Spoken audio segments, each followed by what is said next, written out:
Honestly, I'll stop talking about it. Let me say this, though. Let me just say this. Can we all just say that we've seen it coming? Were you surprised? It's like when that guy threw that banana at me. Do you think I was surprised? Hell no. I've been in show business 30 years. I was expecting this banana. I knew one of these nights, it's like somebody gonna throw a banana at me one of these nights, niggas. Because that's how it starts, with the name calling. Like that Paula Deen. Remember Paula Deen got fired from the Food Network? If you know anything about show business, it is really hard to get fired from the fucking Food Network. And they dropped that bitch like a hot potato. All because she called somebody an N-word 30 years before she had a show. I don't know who she said it to, but whoever it was just looking at her like, I'm gonna get you for this bitch. That shit came back 30 years later like a Bill Cosby rape and sunk her battleship. And every black person was mad, but we weren't like that mad. It was more confusing than it was infuriating. I was just like, well, how's this bitch gonna call me a nigga when she taught me how to fry chicken? That's not fair.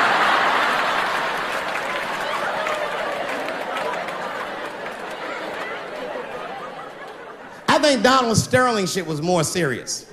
Remember Donald Sterling? He used to own the Clippers, and then he got caught on a secretly recorded tape saying some very unsavory things about African Americans. And there's a lesson in that for all of us.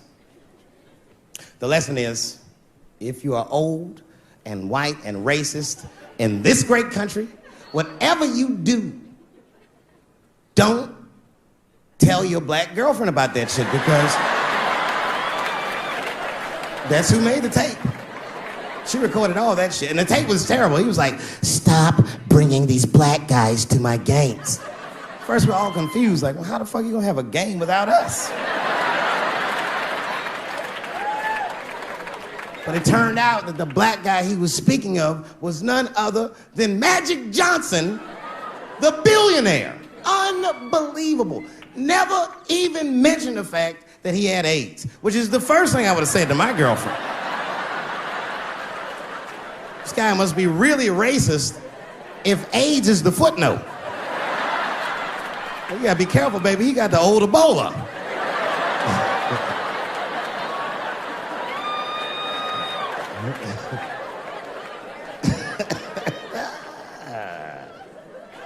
You can say what you want about that girl, but I'm gonna tell you right now, she is a goddamned hero.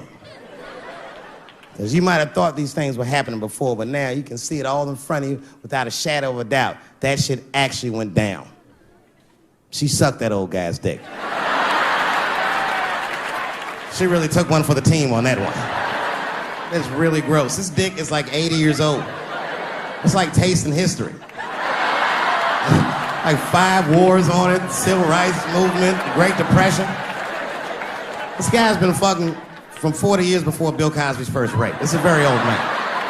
It's a very old penis. But all that shit is still, it's just name calling. Like, name calling does not break the modern black man. That's not gonna do the trick. I don't give a fuck about that. Like, if I went to Kentucky Fried Chicken and for some reason everyone behind the counter had a Ku Klux Klan hood on top of their head, what do you think I'm gonna do in this day and age? Run out Kentucky Fried Chicken? Not if I'm hungry. I'll go straight to the front. Hey man, let me get a 2-piece. I don't give a fuck what he says. You want a biscuit with that, nigger?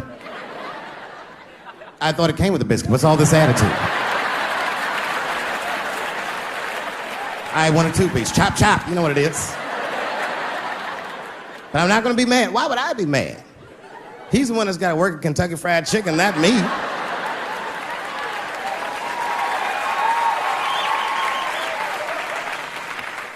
Well, how about this? What if I lived in Austin and I had a white girlfriend? It's possible in Austin. As a matter of fact, some people say it's necessary, but that's not the point. And me and my white girlfriend at home one night and we're just doing what lovers do. Maybe she's butt naked and she's down on one knee, giving me a hand job. I love a good hand job. And she's really jerking me off. You know, getting her obliques nice and tight. I got a huge dick, so she's like, And I'm like, wow, this really feels wonderful. I think I'm gonna come. And then she looks up at me and goes, come in my face, nigger. I know, that's a tough one. But what do you think I'm gonna do? Hey!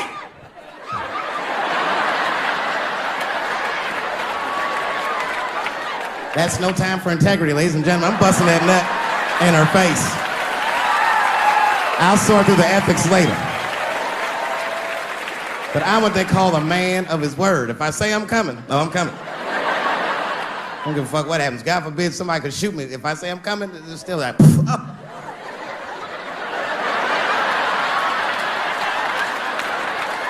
Doesn't mean I like getting shot.